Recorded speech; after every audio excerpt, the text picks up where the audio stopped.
Good morning everyone. Fourth class, कैसे हैं आप सभी? I hope all are very good. Today is 10th of January और day है मंडे। तो जैसा कि आपको पता है कि कोरोना की वजह से जो वो फिर से 26 तक जो वो स्कूल बंद हो चुके हैं। तो आपकी जैसे लॉकडाउन में क्लासेस होती थी वैसे ही जो वो क्लासेस होंगी। जैसे लाइव क्लासेस जो वो आपकी एक दिन छोड़ के होती थी, डेली जो वो आपको एक वीडियो मिलेगी उसको आपने देखना है, फिर उसका जो वो रिवीजन जो वो लाइव क्लास में होगा। जैसे एक दिन छोड़ के जब भी होती है, तो उन दोनों क्लासेस का रिवीजन उस क्लास में होगा। अगर आपके जो भी डाउट्स होते हैं तो आप एक दिन छोड़ के जब लाइव क्लास होगी उसमें जो वो आपने पूछना है। तो वैसे ही जैसे टाइमिंग पहले थी वैसे ही जो वो टाइमिंग रहेगी।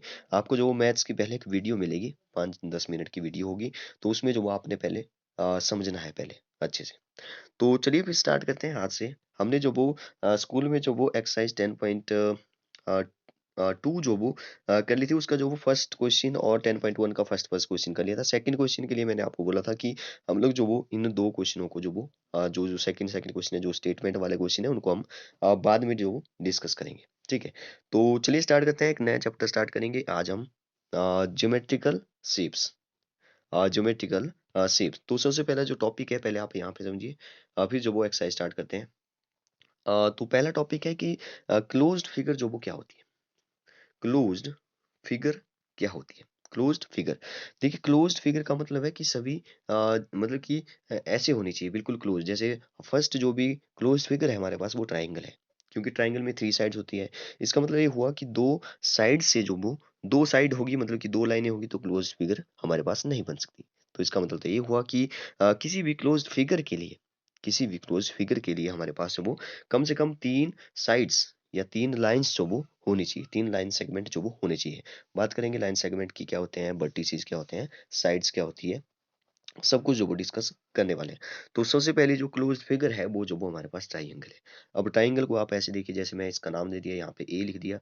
देखिए जो भी वर्टिसेस है उनको डिनोट करने का तरीका है कि आप कैपिटल ABC से, ए से लेकर के जेड तक जितने भी हमारे लेटर्स हैं 26, तो उनमें से आप कोई भी जो वो लेटर, किसी भी लेटर का यूज कर सकते हैं। जैसे ए लिखा मैंने, यहाँ पे बी लिख लिया, यहाँ पे सी लिख लिया। ठीक है, तो इसको डिनोट करने का तरीका है, क्योंकि ये ट्राइंगल है तो हम छोटा सा ट्राइंगल बनाएंगे। ट्राइंगल तो ABC, अगर आपको बोले कि ट्राइंगल का नाम बताओ तो ए है ट्राइंगल ABC। ठीक है, या आप ABC ना लिख करके जो वो ऐसे एक्स, यहाँ पे वाई और यहाँ पे जेड, तो ए बन जाएगी ट्राइंगल XYZ। या आप लिख सकते थे यहाँ पे MNO। ठीक है, ऐसे सीक्वेंस में लिखें तो अच्छा रहेगा। वैसे आप जो मर्जी लिख सकते हैं, जैसे मैंने यहाँ पे P लिख दिया, मैंने यहाँ पे Q लिख दिया, यहाँ पे R लिख दिया। ठीक है, तो ट्राइंगल बन जाएगी PQR। ठीक है, ट्राइंगल बन जाएगी PQR। हाँ, एक बात का ध्यान रखिए कि जब भी आप ट्राइंगल बनाते हैं, जैसे मान लो एंगल जो वो यहाँ पे आपको होता है कि ये जो राइट एंगल ट्राइंगल है, राइट एंगल का मतलब होता है जिसमें एक एंगल जो वो 90 डिग्री का होता है। तो यहाँ पे जो वो एक एंगल 90 डिग्री का है, तो जहाँ पे एंगल हो उसको जो वो आपने बीच में रखना है, जैसे कि PQR। ठीक है, एंगल तो वैसे यहाँ पर भी बन रहा है लेकिन यहाँ पे आपको बताया कि 90 डिग्री है। ठीक है, तो इसको बोलेंगे ट्राइंगल PQR। ठीक है, ट्राइंगल PQR। ये जो क्यू है, देखिए मैंने बीच में लिखा, जो एंगल आपके पास गिवन हो उसको जो बीच में रखें। ठीक है, या अच्छा, ये तो एंगल को डिनोट करने का तरीका है। ठीक है, जैसे मान लो मेरे पास जो वो ऐसे एक ट्राइंगल है, आपने जो इस एंगल को बताना है कि ये जो एंगल मान लो 30 डिग्री है। ठीक है, इसका नाम दे दिया मैंने यहाँ पे P, इसका नाम दे दिया Q, इसके बाद दे दिया यहाँ पे दे दिया R। तो या तो आप बोल सकते हैं कि एंगल, एंगल का तरीका ये है, L लिखेंगे लेकिन L जो वो ऐसे सीधा नहीं लिखेंगे, L को जो वो ऐसे लिखेंगे। ठीक है, तो इसको बोलते हैं एंगल। एंगल R पर बना है 30 डिग्री, तो मैंने लिखा angle R equal to 30 degree. ठीक है, या तो आप जो वो इसको कैसे जो बता सकते थे, जैसे मैंने फिर से बना देता हूँ। यहाँ पे है 30 डिग्री, तो ए है R पर, और यहाँ पे है P, यहाँ पे है Q, यहाँ पे R। या तो आप एंगल देखिए P और R को डिनोट करना है, तो R मैंने बीच में लिखा और Q यहाँ पे लिखा। ठीक है, तो PRQ बन गया 30 डिग्री। ठीक है, आप ऐसे भी जो पूरा लिख सकते हैं, या डायरेक्ट जो वो आप एंगल सॉरी R जो वो 30 डिग्री ऐसे भी आप बता सकते हैं। तो ये तो मैंने बताया कि एंगल को कैसे डिनोट करते हैं। अच्छा, वर्टिसेस क्या होते हैं, नेक्स्ट टॉपिक। ठीक है, ट्राइंगल के यही बारे में अभी बात कर रहे हैं, सभी के बारे में डिस्कस करेंगे। आपने जो वो इस वीडियो को अच्छे से देखी तभी जो वो आपके पूरे एक्सरसाइज के क्वेश्चन जो वो सॉल्व होंगे। आज जो वो बिल्कुल बेसिक सी आज हम बात करेंगे। पूरे चैप्टर में जो भी आपको पता होना चाहिए वो सभी जो वो डिस्कस करने वाले हैं, इसलिए वीडियो को अच्छे से सुने, पूरा देखें। तो देखिए, वर्टिसेस क्या होते हैं। जैसे मैंने जो वो एक ट्रायंगल बना दिया, ट्रायंगल की 3 साइड होती हैं और 3 ही इसके एंगल होते हैं, ट्रायंगल। देखिए नाम से ही पता चल रहा है ट्रायंगल, मतलब कि ट्राई मतलब कि 3, 3 एंगल, ठीक है? 3 एंगल 3 साइड। इसको जो वो हिंदी में बोलते हैं त्रिभुज। देखिए इसके नाम से पता चल रहा है त्रिभुज, त्रि मतलब 3, भुज मतलब भुजा, 3 भुजा होगी, 1 2 3, 3 भुजा। और इंग्लिश में अगर बात करें तो ट्रायंगल 3 एंगल, ठीक है? 3 भुजा, 3 साइड्स और 3 एंगल होंगी इसमें, ठीक है? अब देखिए, अब इनकी जो साइड्स हैं, अगर आपको साइड्स बतानी है, साइड्स, ठीक है? जैसे ये ट्रायंगल बनाया मैंने, यहाँ पे लिख लिया मैंने x, यहाँ पे लिख लिया y और यहाँ पे लिख लिया z, ठीक है? तो साइड जो वो कौन-कौन सी 3 साइड है इसकी, एक तो है एक्स वाई, ठीक है? एक है एक्स वाई, एक है वाई जेड और एक है एक्स जेड या जेड एक्स, आप कुछ भी लिख सकते हैं, एक्स जेड या जेड एक्स जो वो आपको कुछ भी लिख सकते हैं, ठीक है? तो ये तो था साइड को बताने वाला तरीका, ठीक है? अब आपको पता होना चाहिए कि वर्टिसेस क्या होते हैं, ठीक है? वर्टिसेस वो होते हैं, ठीक है, जो ट्रायंगल के जो भी कॉर्नर है, कॉर्नर क्या हुआ, कॉर्नर जो वो देखिए एक यहाँ पे कॉर्नर है, ब्लैक से देखिए, एक यहाँ पे कॉर्नर है, एक यहाँ पे इसका कॉर्नर है, मतलब कि दो लाइनें जहाँ पे मीट कर रही है आपस को, आपस में जो वो काट रही है, आपस में मिल रही है दो लाइनें, ठीक है? तो उसको जो वो हम लोग क्या बोलते हैं, उसको जो वो हम लोग वर्टिसेस बोलते हैं। जब वो ज्यादा वर्टिसेस होंगे तो मतलब कि एक से ज्यादा होंगे तो वर्टिसेस बोलेंगे, अगर एक ही होगा तो वर्टेक्स आप बोल सकते हो, BERTEX, तो वर्टेक्स बोलिए। एक से ज्यादा है क्योंकि दो या तीन हो गए तो वर्टिसेस बनेंगे, BERTICES। तो यहाँ पे जो वो वर्टिसेस कौन है, एक तो एक्स है, तो वर्टिसेस कौन कौन है, एक तो एक्स है, एक जो वो वाई है और एक जेड है, बस सिंपल सी बात है। अगर मैं कोई और ट्रायंगल बनाऊं, जैसे एम लिखा मैंने यहाँ पे एन है, यहाँ पे ओ है, तो वर्टिसेस कौन कौन से हुए, एक एम हुआ, एक ओ हुआ और एक एन हुआ। तो ऐसे जो वो आपको पता होना चाहिए, ठीक है? तो ये तो की हमने बात किसकी, वर्टिसेस की बात होगी, साइड्स की बात होगी। अब बात करते हैं कि सिंबल जो वो ट्रायंगल का क्या है, ट्रायंगल का सिंबल जो वो आप छोटे से ट्रायंगल बना दें एक, फिर जो वो डिनोट करेंगे कौन सी ट्रायंगल है, तो MNO, तो ट्रायंगल के बाद जो वो MNO आप लिखेंगे, तो ट्रायंगल MNO मतलब कि इसकी बात कर रहा है, ठीक है? इसकी बात हो रही है। अब बात करते हैं ट्रायंगल की, हमने जो वो मैक्सिमम सभी चीजें जो वो डिस्कस कर ली। अब बात करते हैं क्वाड्रिलेटरल।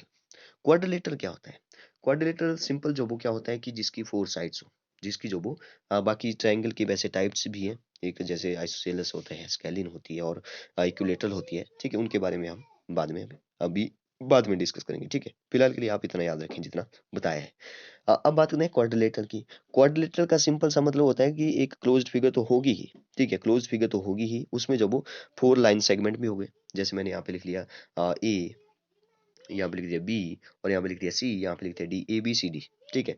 तो यहाँ पे जो 4 लाइन सेगमेंट है, लाइन सेगमेंट का क्या मतलब होता है, देखिए लाइन होती है जो आपस में जो दोनों तरफ जो वो एक्सटेंड होती रहेगी, ठीक है? जाती रहेगी, वो खत्म नहीं होगी। लेकिन लाइन सेगमेंट का मतलब होता है कि उसके दो एंड पॉइंट है, जैसे P है और Q है। जैसे यहाँ पे जो वो बी है और यहाँ पे सी है, एक जो वो लाइन सेगमेंट ए हो गया, डी से सी तक एक ए हो गया, और ए से डी तक या डी से ए तक एक ए हो गया, और ए से बी तक ए लाइन सेगमेंट एक ए हो गया, ठीक है? तो ये लाइन सेगमेंट के बारे में आपको पता चला होगा। तो इसमें जो 4 लाइन सेगमेंट होंगे, सबसे पहली बात, ठीक है? इसमें देखिए क्या होता है कि इसमें 4 लाइन सेगमेंट है, 4 ही वर्टिसेस होंगे और इसमें 4 ही एंगल होंगे। इसमें जो वो सिर्फ इतना याद रखना है कि क्वाड्रिलेटरल में जो वो एक क्लोज्ड फिगर होती है, क्वाड्रिलेटरल एक क्लोज्ड फिगर होती है, 4 लाइन सेगमेंट होते होते हैं और 4 ही इसके पास एंगल होते हैं। बाकी जब इसके टाइप्स के बारे में बात करेंगे तब जो वो आएगा स्क्वायर, सबसे पहला टाइप जो वो यहाँ पे हम लोग डिस्कस कर रहे हैं स्क्वायर के बारे में। स्क्वायर भी देखिए 4 साइड की है, तो है तो क्वाड्रिलेटरल, है तो क्लोज्ड फिगर ही, ठीक है? लेकिन इसकी जो खास बात है, इसकी खास बात ये है कि अंदर वाले जो एंगल होते हैं वो एक तो 90 डिग्री के होते हैं। 90 डिग्री के एंगल को डिनोट करने का तरीका ये है कि आप जो वो ऐसे बॉक्स जैसे से शो करें। अगर आपके पास कोई और एंगल है 90 डिग्री नहीं है तो आप ऐसे करें, कर्व बनाएं। अगर आपके पास 90 डिग्री है तो 90 लिखने की जरूरत नहीं है, आप ऐसे बनाएं, इसका मतलब ही 90 डिग्री होता है, ठीक है? तो देखिए बीच वाले जो एंगल है स्क्वायर में वो 90 डिग्री के होंगे। इसमें खास बात ये है कि इसके सभी साइड जो वो इक्वल होती है, ठीक है? इसकी सभी साइड जो वो इक्वल होती है। तो ये तो की हमने किसकी बात, और 4 ही इसमें वर्टिसेस होंगे, ठीक है? वर्टिसेस देखिए, जैसे मैंने डी यहाँ पे लिख दिया, ए लिख दिया, यहाँ पे बी लिख दिया, यहाँ पे सी लिख दिया। तो एक वर्टिस सी है, एक बी है, यहाँ पे ए है या डी है, ठीक है? लाइन सेगमेंट आप बता सकते हो कि सी से डी, डी से ए, बी से ए या सी से बी, जो भी है। 4 यहाँ पे जो वो साइड्स होंगी, 4 ही लाइन सेगमेंट होंगे। और हाँ, इसके डायगोनल की बात करते हैं। देखिए जब कोई भी क्लोज फिगर हो, ठीक है? जैसे ट्राइंगल में याद रखिए कि ट्राइंगल में कोई डायगोनल नहीं होता है, ठीक है? एक मिनट रुक जाइए। यस, हाँ, ट्राइएंगल में जो वो कोई भी डायगोनल नहीं होगा, क्योंकि डायगोनल क्या होता है, देखिए डायगोनल जो वो जैसे यहाँ से जो वो इस वर्टेक्स को इससे मिलाएंगे, तो यहाँ से जैसे मैंने इसको पी दे दिया, यहाँ पे पी क्यू, ठीक है, ए पी से क्यू तक जो वो इसका डायगोनल है।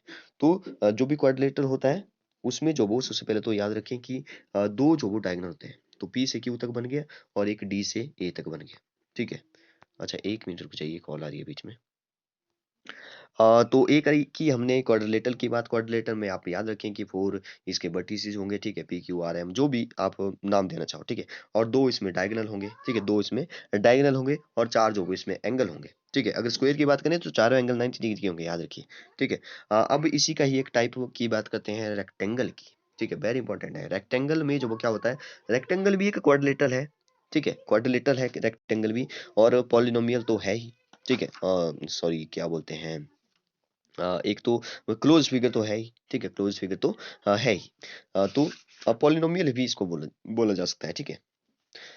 पॉलिनोमियल जो वो क्लोज्ड फिगर होती है, ठीक है। तो सबसे पहला पॉलिनोमियल जो वो ट्राइंगल आता है, फिर जो क्वाड्रेटर आता है, फिर जो वो ऐसे ऐसे आगे तक चलता है, पेंटागन चलता है, हेक्सागन चलता है, ऐसे जो वो आपको आगे तक पढ़ने हैं। लेकिन फिलहाल के लिए आप इतना याद रखें स्क्वायर के बारे में और रेक्टेंगल के बारे में फिलहाल, ठीक है। फिर उसके बाद जो वो हम लोग जैसे जैसे आगे वाली क्लासेज में जाते रहेंगे, तो आगे आगे जो वो हम लोग सीखते जाएंगे थोड़ा थोड़ा एडवांस में।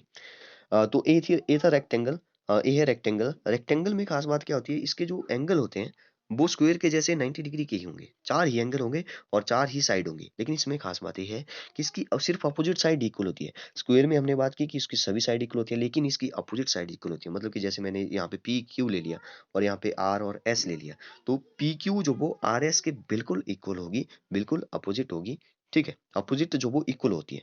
तो और आर सॉरी एस और क्यू देखिए यहाँ पे, और आर और पी देखिए, ये दोनों आपस में इक्वल एंड अपोजिट है, ठीक है। इक्वल भी होंगे और अपोजिट भी होंगे, ठीक है, इक्वल भी साथ में लगा है, ठीक है। तो ये जो वो इसकी खास बात होती है। हाँ, इसमें जो वो डायगोनल, इसके डायगोनल भी वैसे होंगे, आर से क्यू तक और एस से पी तक, ठीक है, ये दो इसके डायगोनल होंगे, ठीक है। इसमें जो आप क्या लिख सकते हैं कि आर से एस तक जो वो पी इक्वल है पी से क्यू तक, और आर से पी तक और एस क्यू जो वो आपस में इक्वल है। तो ये आपको पता होना चाहिए कि इसमें लिखना क्या क्या है। फिर से एक बार छोटा सा रिकैप करते हैं, फिर जो वो एक्सरसाइज स्टार्ट करते हैं। सबसे पहले हमने देखा क्लोज फिगर के बारे में। क्लोज मतलब सभी तरफ से क्लोज होगी। अगर मैं ऐसे बनाऊं तो ये क्लोज नहीं हुआ, क्योंकि यहाँ से ओपन है, देखिए। तो क्लोज फिगर और लाइन से बनी हुई जो वो सबसे पहली कौन सी है, ट्राइंगल है। ट्राइंगल में जो वो 3 एंगल होते हैं, जैसे मैंने यहाँ पे ए नाम दे दिया, यहाँ पे बी दे दिया, यहाँ पे सी दे दिया, ठीक है, क्लोज होना चाहिए सभी तरफ से। तो इसको डिनोट करेंगे मैं ट्राइंगल ए बी सी, ठीक है। एक तो डिनोट करने का तरीका ये है। और अगर वर्टिसेस पूछे हो तो वर्टिसेस देखिए, यहाँ पे एक तो ए है, एक तो जहाँ पे दो लाइनें मीट कर रही है, ए बी सी, तो ए हो गया कॉमा बी हो गया और सी जो वो वर्टिस हो गए। अगर पूछा जाए लाइन सेगमेंट जो वो आप बताइए, साइड्स बताइए, तो साइड जो वो कौन कौन सी है, जैसे मैंने लिखते हैं लाइन सेगमेंट कौन कौन से हैं। एक तो ए से बी तक है, तो ए से बी तक बन गया एक लाइन। एक बी से सी तक था, बी से सी तक लिख लें। एक जो वो सी से ए तक है, तो सी से ए तक लिखें, ये जो वो लाइन सेगमेंट होंगे। बस इससे ज्यादा जवाब आपसे नहीं पूछेगा, ठीक है, इससे ज्यादा आपसे नहीं पूछेगा। अगर एंगल के बारे में इसने गलती से पूछ भी लिया, तो एंगल आपको पता है कि एंगल जो वो यहाँ पे एक सी पर एंगल है, यहाँ पे एक बी पर है, एक जो वो ए पर है। इसके बारे में भी मैं आपको बताता हूँ। जैसे एंगल ए जो वो जैसे मान लो यहाँ पे 30 डिग्री है, तो एंगल ए जो वो 30 डिग्री, ठीक है, ऐसे लिखें। अगर आपने पूरा लिखना है तो आप जो वो एंगल, फिर ए जो वो बीच में रखे और पूरे सभी नाम लिख लें, जैसे B A C equal to 30 degree. क्योंकि ए जो वो बीच में रखना है मैंने, क्योंकि ए वाला एंगल मैं जो वो बताने की कोशिश कर रहा हूँ, ठीक है। अब बात करें क्वाड्रिलेटर की। क्वाड्रिलेटर में क्या होता है, 4 साइड होती है, दो दो इसके डायगोनल होते हैं, 4 इसके वर्टिसेस होते हैं, और 4 इसमें जो वो लाइन सेगमेंट होते हैं, ठीक है। अब क्वाड्रिलेटर में सबसे पहले बात करते हैं स्क्वायर की। देखिए, एक साइड मैंने स्क्वायर लिख दिया, एक साइड मैंने रेक्टेंगल बना दिया। एक स्क्वायर बनाया मैंने और यहाँ पे जो वो एक रेक्टेंगल मैंने बना दिया। स्क्वायर की खास बात ये है कि इसकी सभी साइड इक्वल होंगी। जैसे मान लो ये जो वो 5 सेंटीमीटर है, तो ए भी 5 सेंटीमीटर होगी, ए भी 5 सेंटीमीटर होगी, ए भी 5 सेंटीमीटर होगी, ठीक है। अब रेक्टेंगल की बात करें, रेक्टेंगल में क्या होता है कि इसमें जो अपोजिट साइड, मतलब कि ए वाली इसके अपोजिट होगी, सॉरी इक्वल होगी, अपोजिट और इक्वल, ठीक है। और ए वाली साइड जो वो इसकी इक्वल होगी। जैसे मान लो ए 3 सेंटीमीटर है, तो ए भी 3 होगी, ए 5 सेंटीमीटर है, तो ए भी 5 सेंटीमीटर होगी, या मीटर जो मर्जी ले लो, ठीक है। तो ये हमने बात की रेक्टेंगल की, स्क्वायर की, ट्राइंगल की। अब सीधे ही बात करते हैं अपनी एक्सरसाइज की। फर्स्ट और सेकंड क्वेश्चन करेंगे। अगर आपने इस वीडियो को अच्छे से देखा है तो आप जो वो इनके आंसर जो वो बड़े आराम से दे सकते हैं। देखिए एक्सरसाइज 11.1 इसको आप बुक में ही फिल करें, जिसके पास बुक नहीं है वो जो वो कॉपी पर अच्छे से नोट करें। फिल इन द ब्लैंक्स लिखा है, ए ट्राइंगल हैज कितनी साइड होती है, ट्राइंगल से पता चला है 3 साइड, साइड पूछा है, अगर एंगल पूछा होता तब भी 3 होता, ठीक है। नेक्स्ट देखिए ट्राइंगल हैज डैश वर्टिसेस, तो ट्राइंगल जो वो कुछ इस तरह से होते हैं, वर्टिसेस मैंने बोला जहां 3 लाइनें मिल रही है तो 3 ही होंगे इसके, तो 3 लिख लिया फिर से 3, यहाँ पे ऐसे 3 लिख सकते हैं, ऐसे 3 लिख सकते हैं, ठीक है। यहाँ पे लिखा है all the side of square are dash, तो स्क्वायर की सभी साइड, ये बोल रहा है सभी साइड इक्वल होती है, तो यहाँ पे इक्वल लिखें, ठीक है, इक्वल लिख दिया। नेक्स्ट देखिए the dash side of rectangle are equal, तो रेक्टेंगल की खास बात ये होती है कि उसमें अपोजिट साइड जो वो इक्वल होती है, ठीक है। तो यहाँ पे लिखना है अपोजिट साइड, ठीक है, क्या लिखना है, अपोजिट साइड जो वो यहाँ पे आपने लिखना है, ठीक है। अच्छा यहाँ पे मैंने गलती से ए लिख लिया है, इसको आप ठीक करें ओ लिखें, ठीक है। अपोजिट की स्पेलिंग होती है O double P O S I T, opposite side are equal, ठीक है।